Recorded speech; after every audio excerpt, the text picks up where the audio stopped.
Bonjour à tous. On l'a tous entendu, cette expression, hein. Elle claque un peu comme une accusation. Là, c'est de la langue de bois. C'est une formule qu'on sort tout le temps pour dire que quelqu'un parle pour ne rien dire, en fait, que son discours est creux, évasif. Aujourd'hui, on va plonger ensemble dans les secrets de ce fameux langage du pouvoir.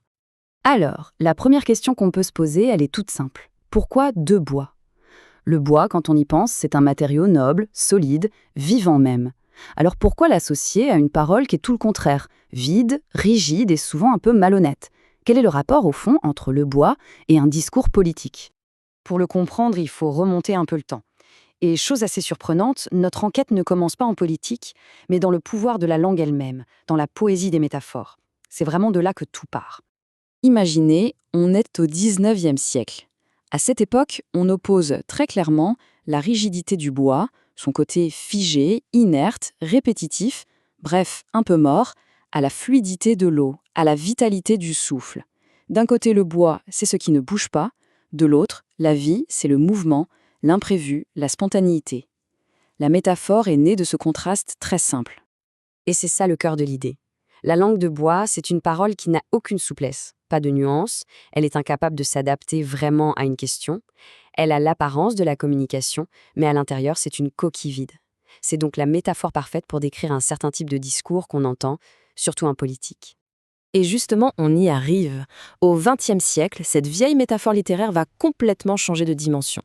Elle se transforme en une véritable arme politique. Et pour ça, il faut regarder vers l'Est, sous l'ombre de l'Union soviétique. C'est là que l'expression va prendre tout son sens moderne.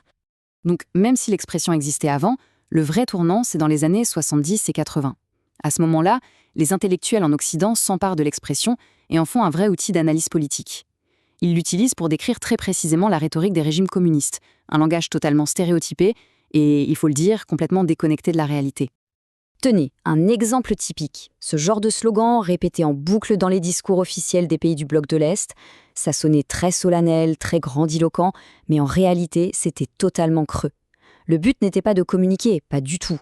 C'était de masquer les problèmes et surtout d'empêcher toute forme de pensée critique. On en arrive donc à la définition politique moderne. La langue de bois, c'est un discours où le langage, qui devrait être un pont entre les gens, devient en fait un mur. C'est un obstacle délibéré, une façon de parler qui bloque l'échange et qui, au final, protège la personne qui parle. Et ça nous amène directement à aujourd'hui. Parce que, et c'est vraiment ça qu'il faut comprendre, la langue de bois, ce n'est pas un accident, ce n'est pas une maladresse. Non, non. C'est une stratégie consciente, un véritable outil de survie dans l'arène politique et médiatique de notre époque. L'objectif, il est simple comme bonjour. Occuper l'espace médiatique sans prendre le moindre risque. Il faut bien voir que dans notre environnement médiatique hyper rapide, où chaque mot peut être sorti de son contexte, être précis est devenu dangereux.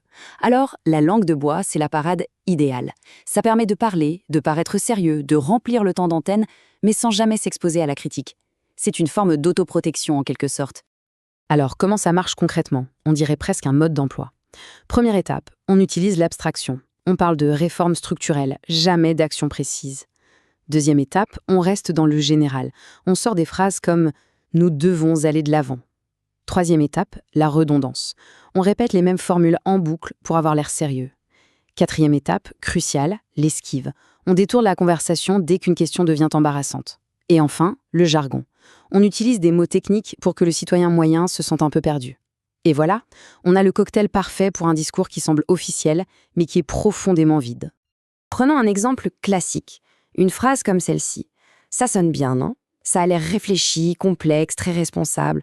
On a le jargon, l'abstraction, les généralités, elles cochent toutes les cases. Mais qu'est-ce que ça veut dire vraiment? Eh bien, ça signifie simplement « nous allons augmenter les impôts ». Voilà, la traduction. Ça illustre parfaitement le mécanisme. On prend une réalité souvent déplaisante et on l'habille avec des mots compliqués pour la rendre plus acceptable, ou du moins, beaucoup moins facile à attaquer de front. Mais la grosse erreur serait de croire que ce phénomène se limite à la politique. En réalité, la langue de bois s'est propagée bien au-delà.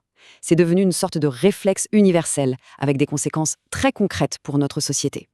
Pour les personnalités politiques, c'est peut-être une stratégie sûre, mais pour la démocratie, c'est un poison lent. Ça détruit la confiance, ça creuse un fossé énorme entre les citoyens et leurs représentants.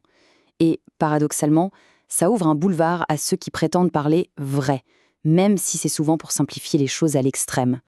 Et ce virus s'est propagé partout, en réunion d'entreprise, dans les interviews d'après-match. On connaît tous l'important, c'est les 3 points, et même dans nos vies personnelles. Qui n'a jamais utilisé une phrase un peu vague pour éviter un sujet qui fâche? Au final, l'expression a quitté le seul champ de la critique politique.